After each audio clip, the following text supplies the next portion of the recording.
It's no secret that times are uncertain, and right now we need leaders. How do you develop your leadership? Look no further than SEI. Go to sei-nh.com and check out their amazing list of courses specifically focused on making you the best leader that you possibly can be, whether it's in the military, in industry, or just in your personal life. Their professional development courses, their military decision-making planning courses, all the way through their Hagukari course, specifically aimed on getting you to realize your full potential, are run by the most combat experienced and diverse cadre in the nation today. Whether it's 2 decades of fighting the nation's hardest battle overseas, coaching NBA teams, or Brazilian Jiu-Jitsu black belts, SEI has the cadre and the experience needed to get you to be the best leader that you can possibly be. Go check them out at sei-nh.com for a full list of their courses. Our second Australian in 2 days. Sorry, go ahead. I know, it's wild. It's wild.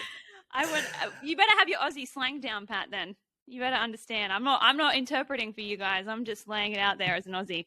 And you guys got to catch up if you don't understand. Well, I already have one. I was listening to Akadaka when we started. Do you know what that is? Akadaka, AC/DC? Yeah, there you go. Come on now. We're already in it, so I'm not even going to do a freaking intro. So we're good. You're in the team room on the podcast with Kate Gladden. Thanks for coming. We appreciate you joining us. There's a handful of reasons why we wanted you to join. One is obviously you are married to the one and only Nate Gladden, who's a friend of the podcast. We always enjoy talking with him. We've done lots of lives with him.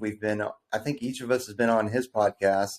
And so it's only right that we bring you on our podcast as well, especially considering our demographic of, 15 to 35-year-olds. We've got a lot of teenagers, young adults and stuff like that I think you would really resonate with, and really wanted to get your kind of story out there and stuff like that, and kind of pick your brain. And from what I understand, you want to talk to us about, or you want to ask us some questions. So yes, Nate's prepped me. Yeah, sure he has. Yeah. So tell us a little bit about yourself, and then I'll throw in throughout the podcast some little nuggets of details that we happen to know about you that a lot of other people don't. Okay. Amazing. Well, thank you so much for having me here. I can't think of a better way to spend a Sunday morning. And as you mentioned, I am the lovely lady of Nate Gladden. So we haven't officially married yet. We're having our wedding back in Australia in December, but I stole his last name early because I liked it. So I just took it. No, well, it's one of those things, right? Like, as a business person, I was growing my name over here in the US, and I'm like, I don't want to go with Fitzsimons, then have to change it down the track. I was like, I might as well just start with Gladden from the get-go. So yeah, and I absolutely love working with teens and young adults. I do life coaching online, so that's kind of been keeping me super busy during the pandemic with everything all the teens are struggling with, and also do, I guess you call it, motivational speaking, although sometimes that gets a bad rap. But I absolutely love getting up in front of the youth and teaching them how to build resilience skills. And I think that's what's most important about what I do and why I love to do it, is they really are skills, and they are buildable and teachable and learnable. I'm not sure if that's a word. But I know this because I myself was a super anxious teenager, mentally fragile at best. And just as I was finishing up university, my world got thrown upside down in a way I never saw coming. And had someone told me that I would have had to live through that, I'd said, I just would have crumbled on the floor. I never would have wanted to get back up. So the fact that I've figured out how to build these resilient skills, I know every single one of them out there can as well. I think the problem with motivational speakers, sorry, Jared, is so many people. I know where you're going with this, I think. So many people want to talk about stuff that they don't know about or have never experienced. And that's the first thing I thought about. You're like, it has a bad rap. I'm like, but you're talking about stuff that you know about, you've been through, and then you've overcome. So I don't think it's bad to say that you're a motivational speaker. That's all I wanted to say, because there's nothing worse than people that speak about stuff that they've never experienced. They're like, this is how you get through this. You're like, bro, you've never done this. It's very true. And you know what? Like, if you saw one of my talks, I'm also quite strategic. So I love psychology. understanding, like I teach kids about like automatic negative thoughts, and they're going to come, and this is why we have a negativity bias, but we can't stop them. What we can change is our response. And I teach a little bit about neuroplasticity and all this stuff. So I get a little bit more strategic and practical, because anyone can get up there and just like round the crowd up with like great quotes and like fluffy stuff, but I don't think it's then actionable. And so that's what I'm really passionate about, that side of it as well. I mean, obviously cranking AC/DC helps, right? I mean, well, my pre-warm-up like song for before I go on stage, it's Eagle Rock. Have you heard of that song before? I'll have to send it to you otherwise. Yeah. Oh my gosh, I'm mind blanking who it's by, which is terrible. It's an Aussie band and it's so good. Nate like pumps that on my way to my talks, and I go in on that. So, you know, you got to have your rituals. They're better than the Proclaimers. I don't doubt it. Well, the Proclaimers aren't Aussies. I don't even know. What was that? I totally missed that one, Trent. Sorry. Oh, okay. Well, let me get us back on track real quick, because you brought something up that that I don't think a lot of people know about unless they've come to one of your talks and stuff like that. You said something happened to you that really turned your life inside out, and you never would have thought you would have had to live through anything like that. And so I don't necessarily want to like dwell on it or bring up anything bad, but I think it's important to know what you're talking about when you say you lived through something which is in fact horrendous, because I know what it is. But I was wondering if you'd be willing to talk about it right now and how you were able to overcome that. Yeah, definitely. I mean, any chance to speak about my beautiful sister, I'll take it. 10 years since we went through that event, and I am so grateful that I still get to bring her into the world. So I'm more than happy to chat about it. So yeah, I was finishing up university, and my wonderful sister was just like really hitting it in life. She was a dancer and becoming a sports journalist for rugby league, which, you know, Nate loves. That's actually the game that brought us together. So yeah, things were going amazingly well for my sister, and she just wanted to take a holiday, as we say, or a vacation to Thailand. And she was having a great time with a boyfriend at the time. And I remember going to bed the night before, looking at her photos on Facebook, going, oh my gosh, I'm so jealous. I want to be there. And so I just went to bed like every other night. And then it was the classic phone call in the middle of the night. I still remember the panic in my mum's voice. And she just said, you know, your sister's been in a serious motorbike accident. So it turns out Nicole and her boyfriend were turning into the driveway of their hotel after a quiet dinner over in Koh Samui they went.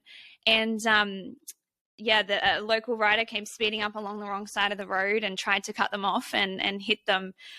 And Nicole basically took the entire impact. So she was rushed into surgery, but unfortunately she didn't make it. And I mean, there's no words for those moments, right? It was every bit as awful and painful and scary and confusing as, you know, anyone who's lost a loved one can understand. I think the hardest part was, though, losing her overseas made it very, very complicated and scary. Like like they were trying to put it on Jamie and trying to put her boyfriend into jail for it when we had video footage that showed it wasn't his fault. And so I felt like I couldn't even really grieve my sister for like the first week or so, because I was just really scared about what was going to happen with him and how to get them all home together. And yeah, it was tough. There wasn't a lot of empathy kind of given from some of the authorities there and that. And so I was very tempted to just want to shut down and kind of hate on the world and become bitter and all of that. There's no doubt about that. But thankfully, from the way that my sister lived her life, she was so resilient. And I have so much love for her that the only thing that was deeper than the pain and the grief was the love I have for my sister.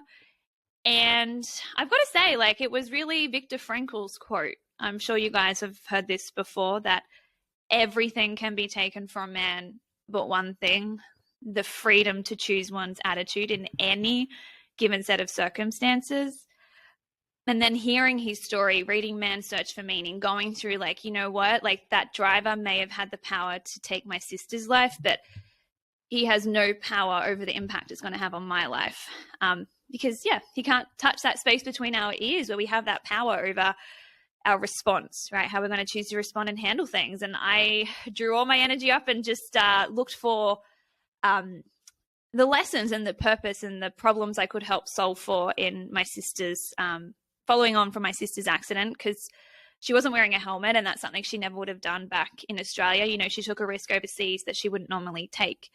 And then I discovered we were losing an Aussie tourist every 3 to 4 days in Thailand. And I was like, that's not okay, not on my watch. I'm not just going to sit back and let this happen to other people. So I just took all the lessons I could, and then I started sharing my sister's story and the video footage to make the invincible teenagers wake up to the fact that they're not bulletproof. The unthinkable does happen, and here's how you can minimize the chances of it happening to you. I mean, that's wild. So do you just you sit at the airport and yell at people, say "be careful" on your way out there? Like, what do you do? Like, I wouldn't even know which step to take to make sure that people are doing the right thing when they go out there. Because there's a thing, and especially think when you're younger, right? There's the invincibility mode, but then like you go on vacation or you're out there with your friends, and it just kind of exacerbates that situation. So like, I mean, so many people have such a hard time getting that first step down to make a difference. And like I'm saying, I would be lost in your situation to like, where do you even start to try to make a difference with that? Yeah, well, you know what? It kind of started, there was a couple of things. So I was only 20 years old at the time. So I'd just gotten out of school. And so I was quite connected with that, senior years, high school kind of vibe. So immediately my mind went to school, but also to this girl called Anna Wood, who was a young Aussie who died from taking an ecstasy pill. She was only 14 years old, first one she'd taken. Her friends were too scared to get help when she had side effects, so she died very tragically. Her parents actually went around to schools and started sharing her story. And I remember hearing their pain, hearing her story and going, my God, I never want to put my family through that. So I swore to never touch drugs. And to this day, like I was like, nah, if that can happen to her, it can happen to me. Like that story hit me so deep. So I thought, wait, what if my sister's story can do the same, right? Because my sister was working in the media. It was kind of on TV. We had some great like support and resources and footage and stuff. And I was like, this is all coming together in a way where I can't turn away from this. And so I honestly remember I just opened up my laptop and I just started researching schools and getting like the principal's email, and I just started emailing them out. And I remember a friend reached out of Nicole's who was a teacher, and she's like, oh, we've just had someone, a speaker, cancel last minute. Can you come next week and give some talks? And I didn't even have a talk yet. I'm like, yes, sure. So it's that whole saying yes before you're ready and then figure it out on the way. But yeah, and I came, and I remember I had my piece of paper and my hands were shaking, and it wasn't great, but it impacted the kids because I think it was even only like 6 months after Nicole had passed away, and there I was sharing her story and speaking about it. But yeah, it was crazy because I walked away from, I had a corporate job that I just got straight out of high school. I got a graduate position with a big global consumer goods company, and I chose to leave that and start on no income from like my sister's charity, because we did create a charity in her honor called the Nicole Fitzsimons Foundation. So part of my mission was the travel safety side, and then we also give grants to performers and sports people who are struggling financially. But yeah, I walked away from my corporate career to do it and started working at Subway just to make ends meet. And yeah, but I'm very blessed to have a family that was super supportive too. My mum and dad and my rocks, they've definitely had my back as I was figuring this out. Yeah, it's a tough thing to navigate, really. But you know, the kind of whole invincibility thing with teens isn't just with teens, right? I mean, I can tell you at some point I actually felt the same way too, because in a span of about, I think, 2 years, I had been blown up 3 times, motorcycle accident, parachute accident, which most people don't survive. And so I definitely had this thing like, dude, I'm good.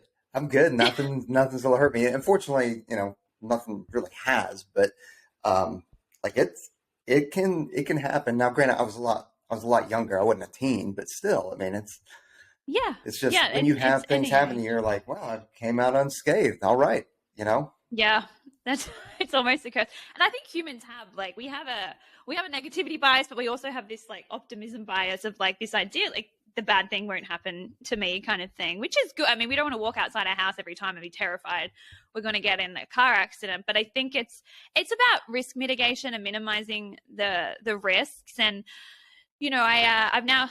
I've spoken to over 200,000 teens about Nicole's story about travel safety. I got the support of the Australian government now. I got to speak alongside our foreign minister at a travel event and everything. So it was pretty amazing, the journey I went on. But the most powerful, impactful, I guess, meaningful part for me is when you have 17, 18-year-old boys, like, the kind of big footballer guys, like coming up to you, like streaming in tears, just going, my God, I can't imagine that. Like, that was like, you can just see it. And I'll never know for sure whether it actually changes their behavior or actually, like, I can't put a statistic in front of you, but I rest easier at night knowing I've done everything within my power to help make a change, and I have heard stories about like, from parents going, my daughter's friend went to get on a bike, but she didn't want to get on when she was over at Bali and things like that, because Southeast Asia is a very popular travel destination for,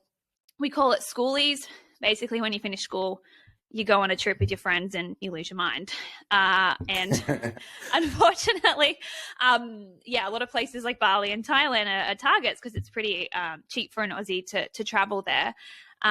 So that's why I guess, again, as well, Trent, when I was like, how do I even begin with this? I was like, high schoolers need this message, because I genuinely believe that had my sister heard that message, she would not have got on the bike. And so I just pray Nicole's that story where it's like, wait, don't do that. Didn't you hear about that girl? Like just put the helmet on at the very least. So yeah. Yeah, no, it's good. And I think one of the things that happens is there's two things, right? Like you set that time fuse in their head of that good idea or whatever, and it might not impact them right now, but maybe 4 or 5 years down the road when they find themselves in that situation. But also like getting the government and everybody involved and letting everybody know that you're kind of all on the same team, right?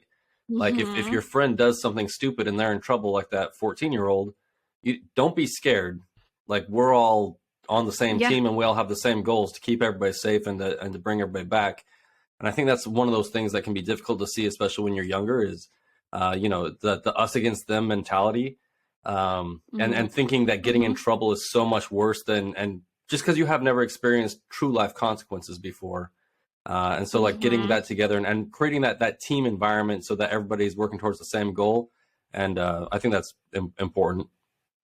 Yeah. And that's the big thing too. Like the travel insurance that my sister had, like, I don't know what we would have done without that insurance. Like, even when my mum first arrived in the hospital, they just traveled for 14 hours after, they've heard their daughter's passed away. They walk through the hospital doors and the first thing they're greeted with is the hospital bills.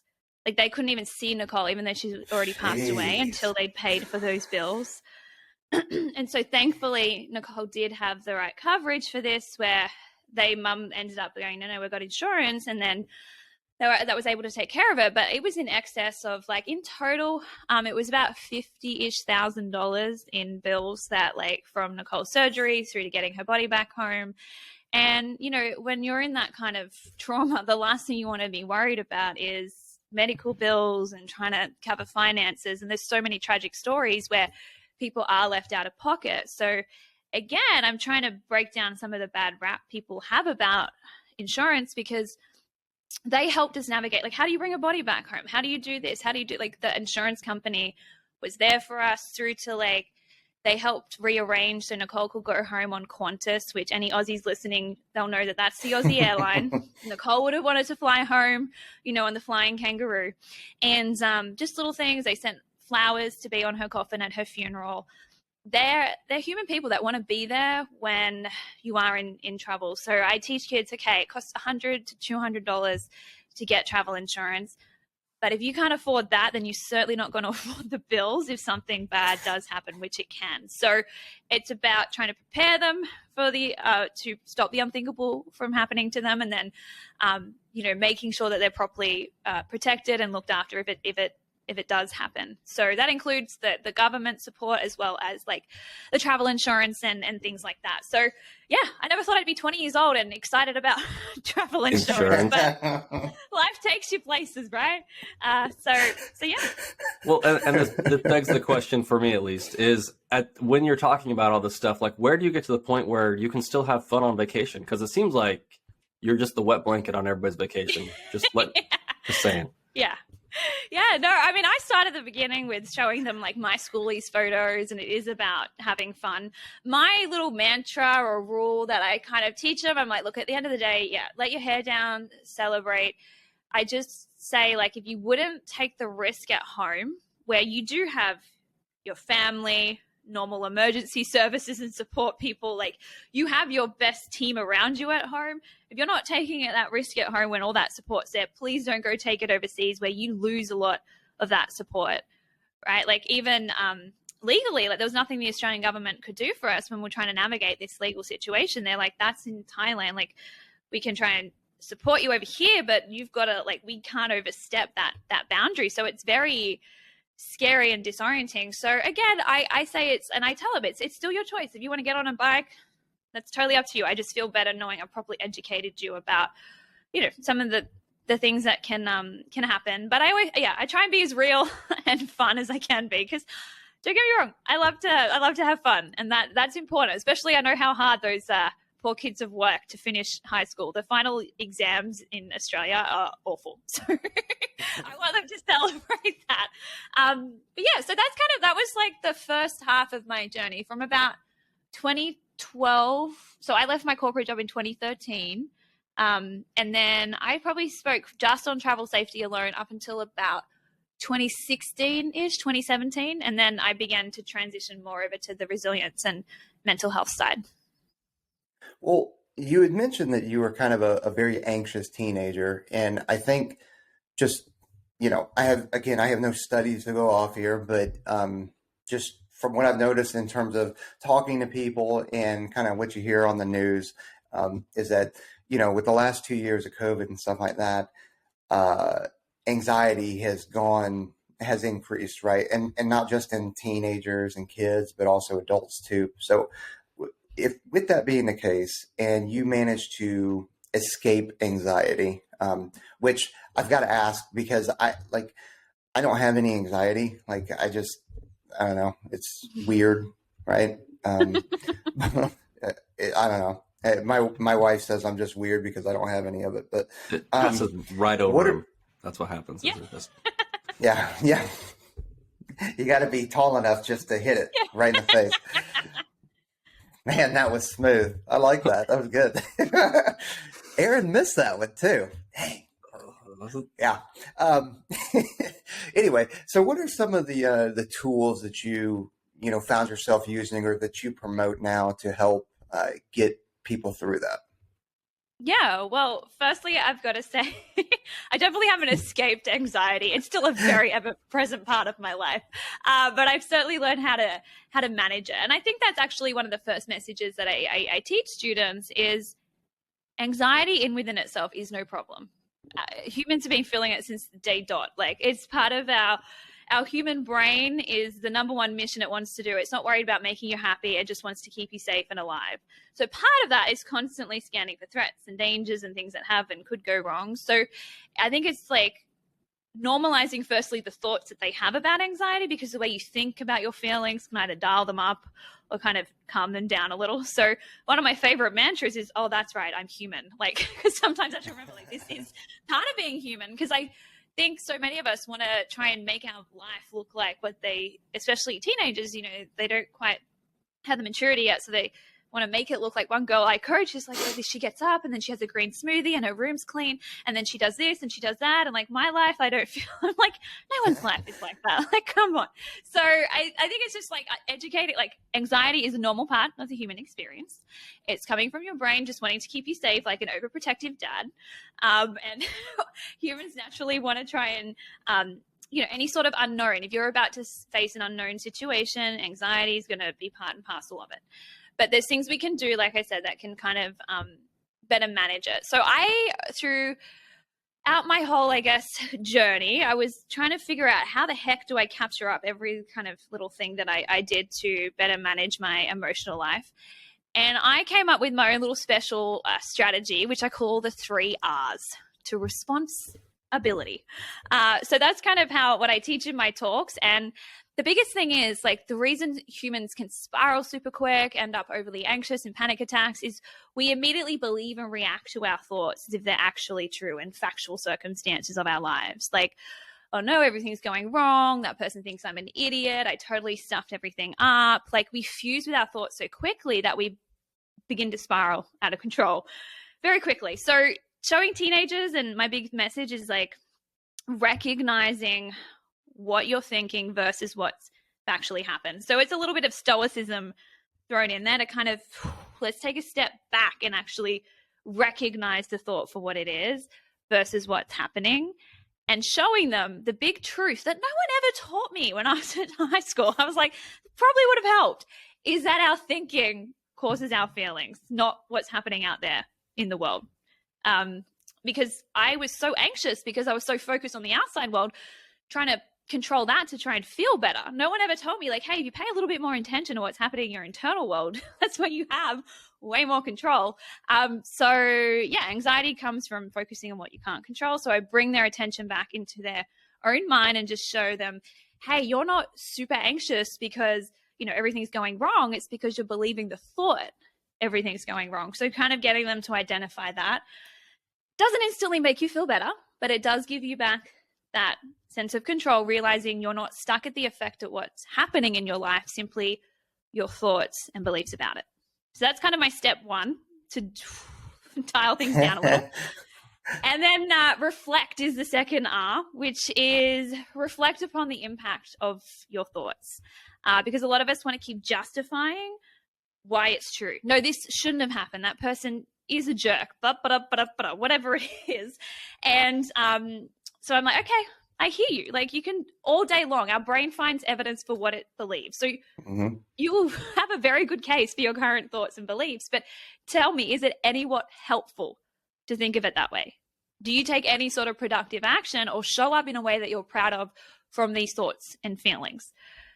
Because winding in that little bit of CBT, cognitive behavioral therapy, like, the way we think influences the way we feel influences how we act and our behavior. And of course, what we do or don't do creates an outcome. So just kind of saying, like, is it helpful? Even if you feel it's true.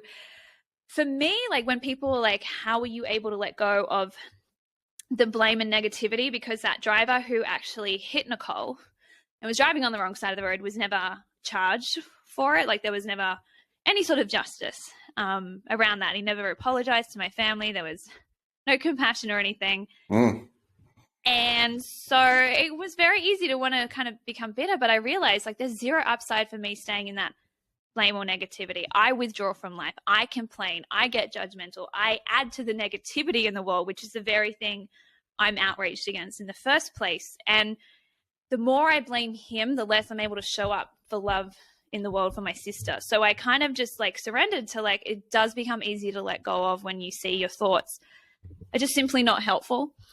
And then, and then the third R, once you can kind of own, and this is the big step of taking ownership, right? Which I know in the world of Jocko, is it Jocko? Am I saying it right? Yeah. The extreme ownership. Yep. Yes. So I guess, like, that's what I teach the kids. It's a loving slap in the face. Like, okay, let's take ownership here.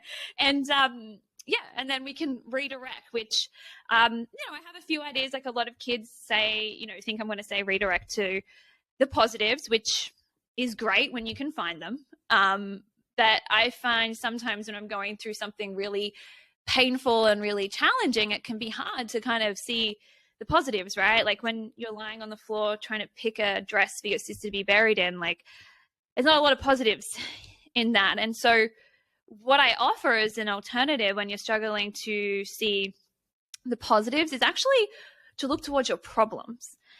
And I know that sounds back to front because it's like, aren't problems bad? But what I found is problems hold an amazing opportunity for you to actually create the good, right? But not just looking for the silver lining, but using your two hands to create it yourself, right? Because I looked towards the problem of travel safety to help my sister's death become meaningful. And I was able to solve for it and use my energy and channel my pain into something greater than myself, which is what I found resilience is really about, not just positive thinking, but purposeful thinking, powerful thinking. That's kind of what gives you the strength to keep getting up out of bed, or that's been my personal experience. So what can I learn from this, or what problem can I help solve here so I create something from this that's meaningful? Yeah, I mean, we're texting back and forth. We always text in between to like figure out who's going to talk next. And like, we're like, hey, we want to talk about these 3 R's. Like, as you're going through it, I'm like, yeah, that makes a lot of sense. But like, some of it is, it's weird when common sense comes and slaps you in the face and you're like, how come I never thought of it that way before? You know what I mean? But I know like the first one is I think recognition is very difficult, because we live in a world, especially like social media and all this other stuff, where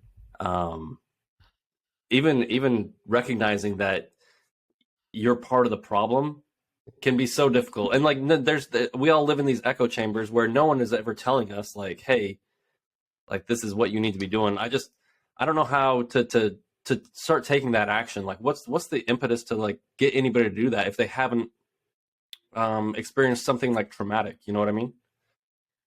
Yeah, I mean, throughout my talks and coaching, like I share my story, but I also strip it back to like day-to-day things, like receiving feedback from a coach, not getting on the starting team, your crush not replying to your Snapchat, all those huge deals that we have to manage.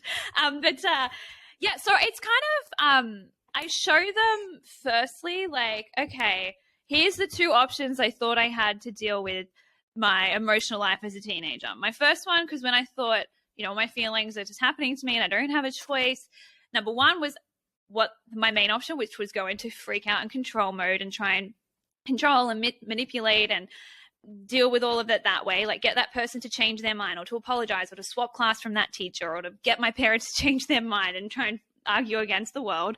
And then if I couldn't do that and I realized that was getting me nowhere, our second option that a lot of people try and do is distract ourselves from it, right? Go stick our head in the sand with something that helps take the edge off that, I guess, how we're feeling. So we all know what I'm talking about. Scrolling on social media, binge watching Netflix, inhaling a bag of chips or something. Or in my case, and why, again, I'm really passionate about helping teenagers, is my anxiety ended up like turning into an eating disorder for me. I became very controlling over what I ate and what I weighed, because I felt like I had zero control over everything else but what I put in my mouth and all of that. So I would sit down and try and study, and then I'd get up and weigh myself again, just because seeing that number go down that little bit, it felt like, okay, I have some control here in my life. The problem was, as soon as I'd get off the scales and try and deal with life again, the anxiety would come all the way back over me. So I kind of show teens like, hey, it's not that you're doing it wrong. Like, if you want to keep doing this stuff, I'm not going to force you to change, but I kind of show them how it keeps you stuck in that cycle of helplessness, because we keep ending up back at that place of feeling like we have zero control, which I think is the one thing humans hate most, feeling like they have no control. Right. But it's a byproduct of that binary mindset, right? Like, you view all of your problems as a single thing, and like this one solution where I have control, like if I can control this one thing. And I find, when I give people advice or people ask me for stuff, or you're coaching and mentoring something, everybody, or not everybody, but lots of people do that. Like, well, if this, then this, like, these are the only two options. And I'll always look at people and be like, that's stupid. There's like a million options out here to move forward. But when, assessing or looking at the way that I view things and I solve problems, I am very guilty of having that binary mindset, like if this, then this. And I think it's hard for us as individuals without an outside influence to get past those binary mechanisms in our own brain and see the myriad of other options and the ways forward, and the possibilities of how to get out of this trap that we've, created for ourselves. Yes. And I think that's the power of stories too, like everyone kind of sharing their story in a real and vulnerable way, especially at teenagers. They're often ready to begin to look up to role models, and not that like I'm at all that, but like, you know, they're kind of looking. So you got to balance, I guess, especially working with young people, the power of a story, but then relaying it back how they can actually use that in a practical way. So that's that fine balance I'm forever kind of trying to find, because no one likes being spoken down to, or like, you know, like I know it all. And the thing is, it's not like you ever get to a point where you're like, okay, I'm done managing my brain. Like I'm done managing my anxiety. Like it's all tied up in a neat bow. Like this is like a practice, like brushing your teeth. Just because you brush your teeth on Tuesday doesn't mean you have to do it again. Don't have to do it again on Wednesday. It's a daily practice of stepping back. And I think that small things are a beautiful opportunity to practice this, because they give you, you know, resilience, tolerance, but then the greater things as well. So yeah, but you're right. There's so many different options. And that's why I like the redirect thing, because you can redirect and you can do it to anything. Like whatever you want to message, you want to teach there. I just think the recognizing, reflecting is important to disarm them a little, to see why they might be open to changing their mind, because the worst thing is trying to change someone's mind who's closed-minded and doesn't want your help. So, yeah, and you can't change what you're not aware of. So we need to recognize our thought too, to see what that is, to then be able to begin to change it. So, yeah. Yeah. And the thing is, there's so many variables. Like when we start to look at, you know, recognizing, right? And you see that anxiety starting to go through your head, and it's like, it's a lot of external sources that are feeding that anxiety. And maybe some of it's correct, maybe some of it's a misperception, or maybe you're just dwelling on it way too much. And it's like, hey, there are too many variables out in this world, and especially in an environment like school or work where there's so many different personalities involved. Everybody's got their own shit going on within their own life, right? That you can't control, you have nothing to do with. So you're letting them and their actions and what they say influence the way you feel, and it may not even be accurate. And also there's, you know, you bring up the whole, hey, didn't respond to my Snapchat, or somebody's getting ghosted on. Like there are also levels of severity in this too. Like, is it really that bad that, you know, so-and-so, whether it's your friend or your crush hasn't texted you back or hasn't responded yet? Is it really that bad? Or maybe are they in the middle of something, taking an exam, or they're in a ridiculous 2-hour freaking meeting or something like that, and they can't respond. Like, it's not like, I guess I just don't understand, or I don't understand, but it's also recognizing like, hey, expecting somebody to respond to you within 30 seconds of you sending them a message is not realistic. And it's okay. It's actually okay. Yeah. Yeah. And that's where, like, I'm sure, you know, Trent, or anyone who's done coaching, a lot of the power of coaching is simply asking more powerful questions. So because questions, like, your brain's like a question answering machine. It loves to solve problems. And so a great way to break through your own negative mind chatter is to simply flip the questions you're asking yourself. Because think about, like, maybe this teenager is not getting responded to and they're thinking, what's wrong with me? Why don't they like me? And of course, your brain subconsciously is answering, well, you're not good enough, you're too this, you're too that. So it's just spiraling in negativity. So if we flip the question to something more useful, and where it's going to naturally provoke a more useful, positive answer, like the one I would probably ask Katine, well, I literally had, it wasn't with her crush, but with her friends, would take a few hours to reply, and she was worried and feeling left out and all this stuff. And I was like, what's a more balanced, realistic way we could view this? Like, let's just kind of step back and think of, okay, we're going to assess this like both sides. And so I asked the team, so then they're looking back in their brain and coming up with the answers for themselves. Or how will I think about this in 5 years' time is one of my favorites. There's the old rule, if you don't remember, you know, if it doesn't matter in 5 minutes, it should matter in 5 years, kind of thing. So yeah, just getting them, I love them to kind of dig in, and then I let them come up with their own answers. And if they're stuck, then that's when I might suggest a few themselves. But yeah, I think it's not always, positive thinking. It's that, like you said, that more realistic, big picture, thinking about what really matters in life kind of thinking, which is tough because a lot of these kids, they get instant gratification now. The parents want to give them everything and never want them to struggle or suffer. So I don't know, if you listen to Joe Rogan, he always says the worst thing that's happened to you is the worst thing that's happened to you. So it's sometimes you've got to, that's why my message to parents a lot of the time is let them have a healthy amount of struggle. You know, if they're having a fight with a friend, please don't go try save the day for them, because they need to learn these skills themselves. No, 100%. I mean, you know, my son has come home from school. He's 10. He's fifth grade. He's come home from school, and this just happened last week, and he's upset because he said some girl told him to be quiet, and nobody disagreed with it, and that she kind of shoved him a little bit, and he was like, I don't understand why. I'm like, what do you care? Like, just, you know. And maybe I didn't say, what do I care? Because there's been some times in the past that it's been some boys or something like that, you know, and I'm like, well, push them back. You know, I'm the parent, and my wife is not like this, but I am the parent. It's like, well, hit him in the face. Like 100%. Like hit him if he hits you, hit him back, like right in the freaking mouth. And he's like, well, I'm going to get in trouble. I'm like, okay. And we'll go for ice cream after that. Like, if you get suspended, we'll go get some ice cream. Because if you live the rest of your life allowing people to pick on you like that, or dwelling, and this is me, I'm not a professional. I'm not, these are not Kate Gladden's words. These are my words. But if you allow people to walk all over you, allow people to pick on you, or you allow things to mentally dig in like a tick into your brain, and allow that stuff to happen, it's going to affect you for the rest of your life. That's me talking. But I actually have one more thing, but I don't know if you have anything on that. You tell me I'm completely messed up. But I thought you were going to add another point to that, and I was like, ready for your. I do not specific to that though. I did, because you said something. Do you have anything on what I just said? Oh, about.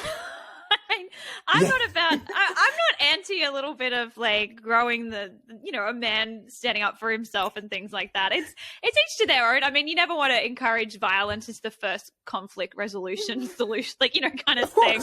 Of course. But it is funny to like when I do have a laugh. I would probably say, I teach kids about assertiveness and boundaries. Like, so a boundary isn't about trying to control the other person. It's about controlling your response to that person's behavior, because we simply can't control other people. So, I'd probably tell him, a little bit of like, oh, I understand. And what do you think maybe drove that behavior for them? Like a little bit of empathy. Maybe they've had a tough day. We have no idea what they're going through, but I want you to respect yourself too. So, hey, I prefer if you, stop shoving me, but if you continue to shove me, then I'm going to, and maybe that is punch you in the face.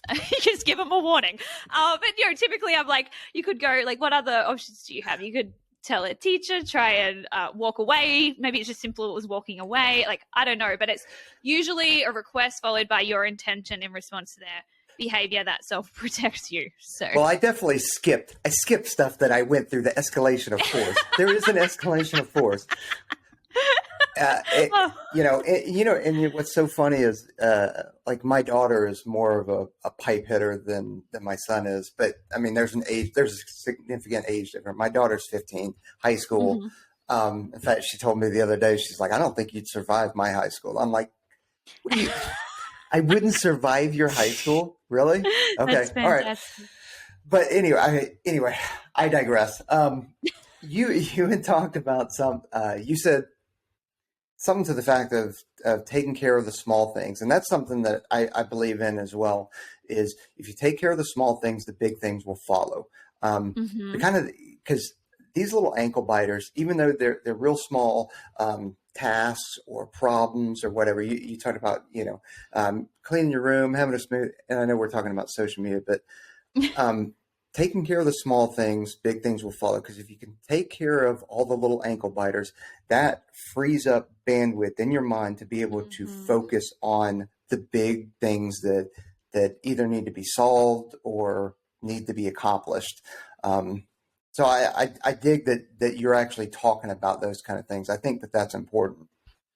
Yeah, absolutely. And the room cleaning, the getting the little homework done, or the chores, or like, like just clearing something up with a friend, all those little things are super important, because I explained to them just like you did. I'm like, otherwise it's your computer downloading something in the background, just constantly kind of draining away your energy. And I wish we had sometimes like a fuel gauge, like so I could show these kids, like, you only get so much mental energy in a day and you're wasting so much of it on this thing you can't control over here, when these little things are within your control. And trust me, if you go and accomplish them and focus on them, you're going to feel that little bit better, and you're not like having all that time. Or I say it's like shouting at the tide to be different. Like if you saw me standing on a beach shouting at the ocean to stop coming in, to be less wavy, to do whatever, I'm like, what would you say to me? And they're like, well, we probably think you're crazy. I'm like, yeah, and that's what we're doing when we're focusing on things we can't control. It's a complete waste of energy. It makes zero sense. And we have this whole world out here that we can still go and experience. And so it's that, I like my little metaphors and that to try and drive some points home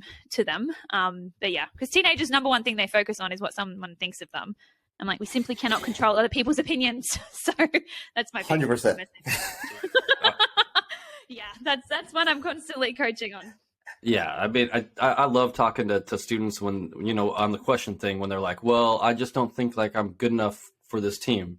And we always talk about it, the one word that will crush a cone more than anything else is if you just look at them and say why, and then make them think about it. And then when they come up with their next thing, just go, and why? Why do you think that? And force them to like go down the rabbit hole of nonsense in their brain that led to this ridiculous thought. But I think we need to move forward a little bit. We're getting, I don't know, I think Jared and I would talk about this all day, but you said you did strictly travel until 2016. I'm trying to get to the point where eventually you meet Nate and for some reason married him, because it's very confusing as to why that happened. Okay. We're still trying to figure it out. Okay. I'll give the Spark Notes version then. Do you guys have that, where you used to cheat when you didn't read the book? Cliff Notes. Cliff Over here, Notes. Cliff Notes. Oh, okay. Maybe it is. Maybe I just made Spark Notes up. Okay. Anyway. So what prompted me to go down the coaching route and all that is I had students kind of coming up to me, I'd never be able to do what you do. How do you do that? How do you stay so strong? And as I said, I was like, what the heck? Like, if only you saw me a few years ago, you would have thought I was a hot mess, which is still pretty true. But anyway, so I was like, I want to start sharing my story, right? The travel safety stuff is very much, about Nicole's story and that side of things. But suddenly I realized I'd been on a journey since but I didn't want to just be another motivational speaker with like, listen to me and my story and how great my rise to, triumph was. And then you're pumped up for like 10 minutes or, that day. And then it all kind of goes out the door. So I was like, how can I get some practical like strategies and tools? So I went and got certified at a coaching school here in the US. So this was before I lived here. This was back in 2016, I think. And then 2017, I spent many, many hours putting together my resilience talk. And I went and gave it. And then afterwards, I sat in the car and cried because it was terrible. And I did not at all relate. I totally forgot what I was saying because I was so used to travel safety. And I remember I went home and lied on the floor with my dog and I cried. And I was like, maybe I should just stick to travel safety. Like, who am I to share my story? Who am I to do this? Like, I don't know what I'm talking about. But again, I just felt like that calling, and I was like, okay, I'm going to keep going. So I kept going, and little by little, my presentations were improving. And then at the end of 2018, I got invited to speak at schools over in Idaho.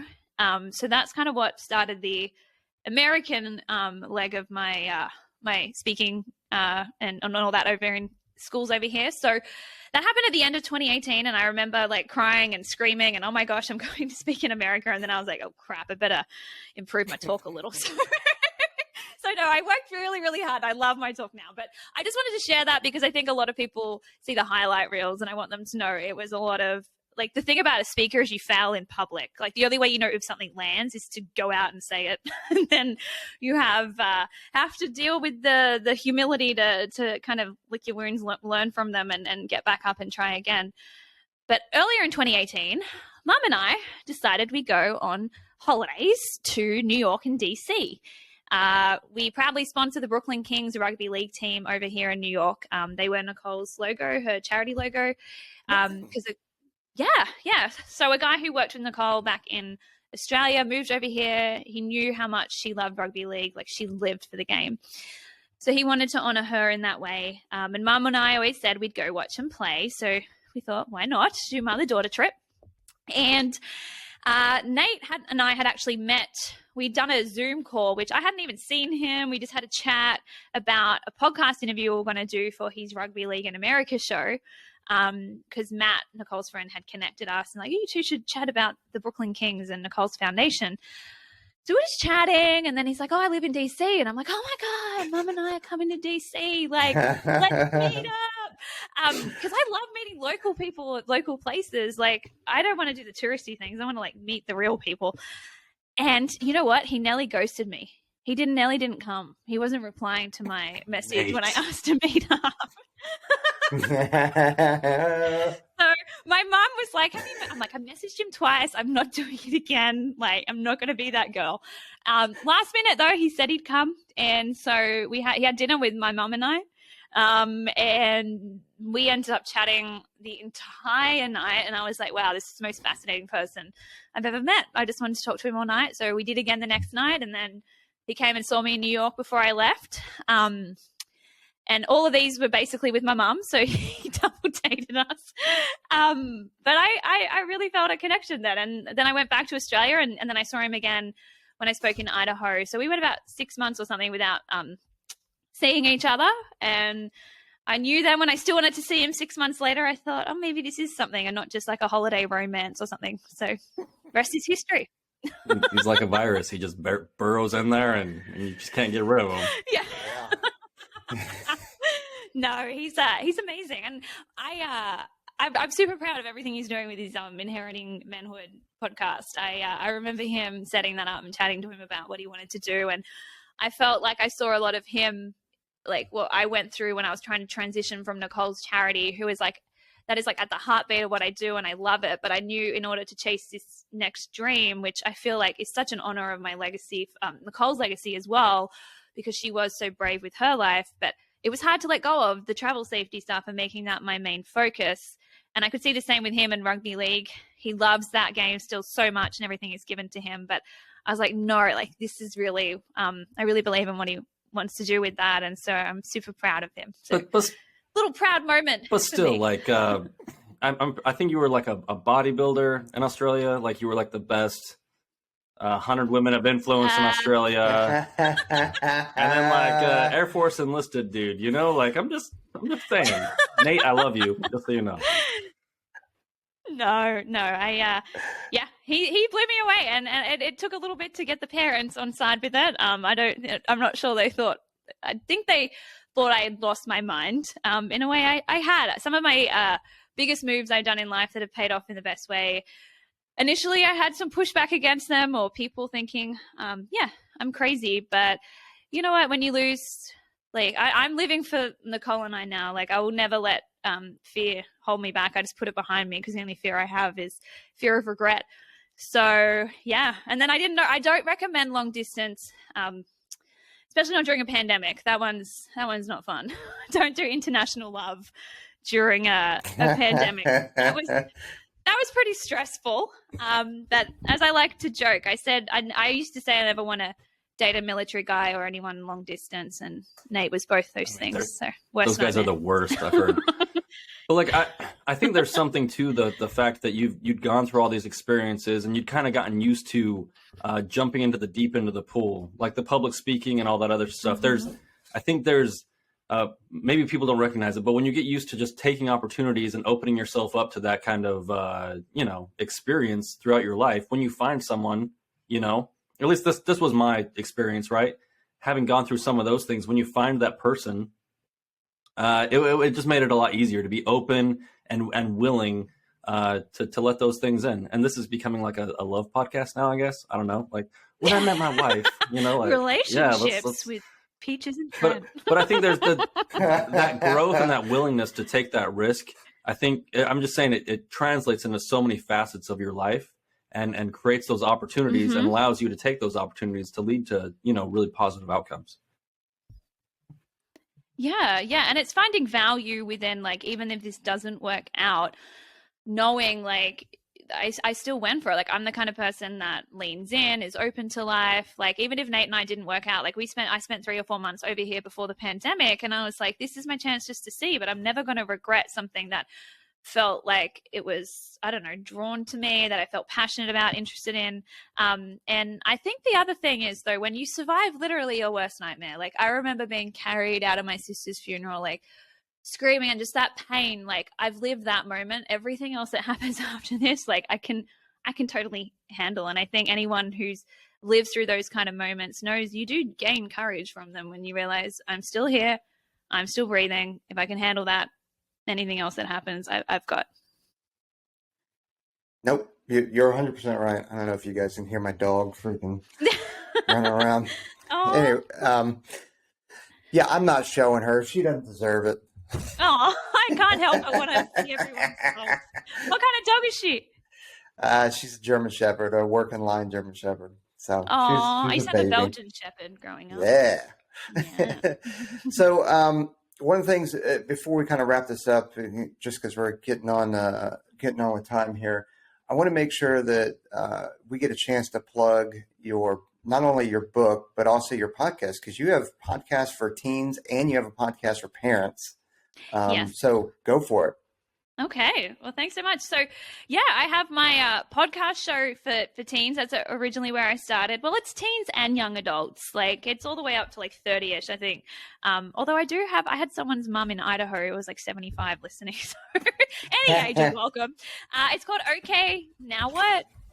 With Kate Gladden. So that's on Spotify, iTunes, wherever you like to listen to your podcast. I have nearly 190 episodes or something on there now. So plenty on there. Yeah. And my parents one, that's my baby new one. So that's just to better support all the parents out there, because I know it's kind of tough. Peaches, you might be able to talk to this raising a teenager sometimes. So I just like to share some tips and advice and get some experts on there. So that's called Okay Now Parents, with Kate Gladden, and I co-host that with parent coach and mum of 4 teenagers. Her name's Angie Solly. So we kind of jam on there together. And my books, I have to remember the name of them. I've got 3. So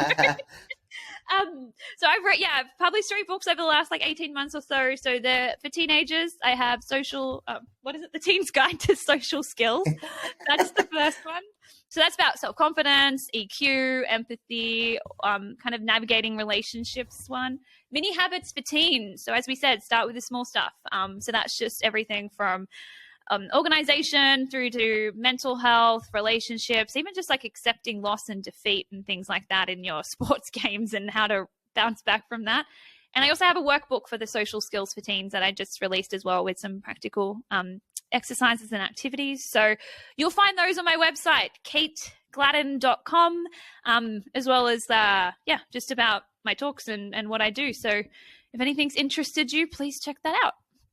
No, I'm definitely going to check it out. And I got to say, I was just at an event last night, and it was weird because, everybody I'm definitely the old dude now, at least at this point in our lives. Me and Donna, we always talk about this, is that we're definitely, and it's happened out of nowhere where we're the old people, right? But I'm at an event and everybody's got kids, but they're all like 2 and under, and then there's some pregnant women as well. And it's like, this is weird. I just haven't been in this spot before. And a couple of them start picking my brain about, because I got a 10-year-old and a 15-year-old with Donna, and it's just weird because I'm like, why?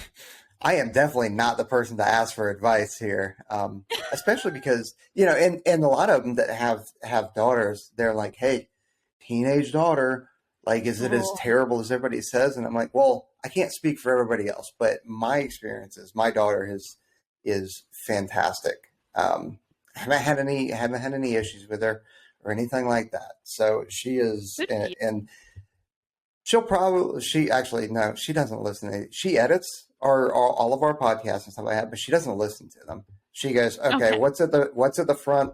What's at the end? Okay, let me fix some stuff, and then you're an idiot. Good. Go on, right? But, I love it. I love that your daughter's involved. That's awesome. But I've been pretty fortunate. But I'm sure that I learn something from your podcast and your books and stuff like that. So definitely want to check those out. But thank you. Well, I got to ask. I got to ask my oh question. yeah, that's right. You wanted to ask some questions. Go for it. Just super quick. This is just because. No. Go for it. No, I just want to cut see her your off. I'm reaction. on mute right now. I just want to see your reaction, Trent. I've heard this is your favorite question. So, don't do it. What's a typical day like for you? Like, tell me. Well, I wake up thinking about Nate, and then that's basically all I do all day. Oh, we have that in common.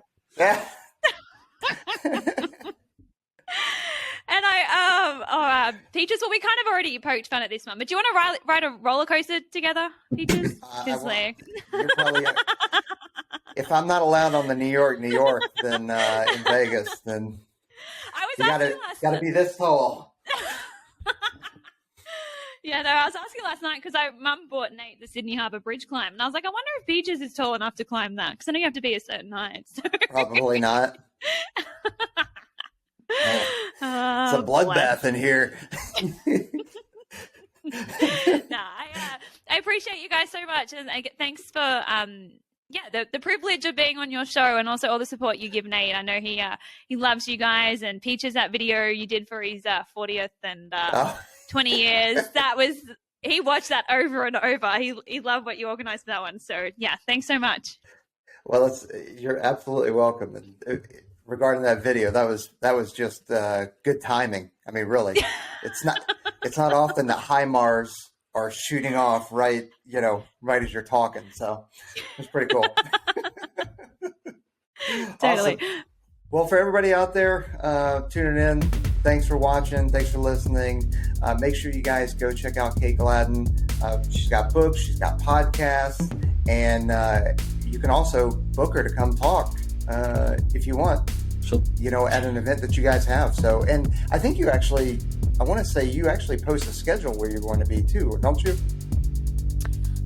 I do sometimes if I've already got some talks like in that area, but it's slowly picking back up. COVID kind of put a dampener on the actual travel side, but I'm off to New York this afternoon. We're going to drive up. I'm doing some near the city for 3 days, and I've got Minnesota next month, and then I'll be back in Australia talking, which I haven't been in Australia since August 2020, so I can't wait to hug my mom, hug my dog, and see some kiddos. Awesome.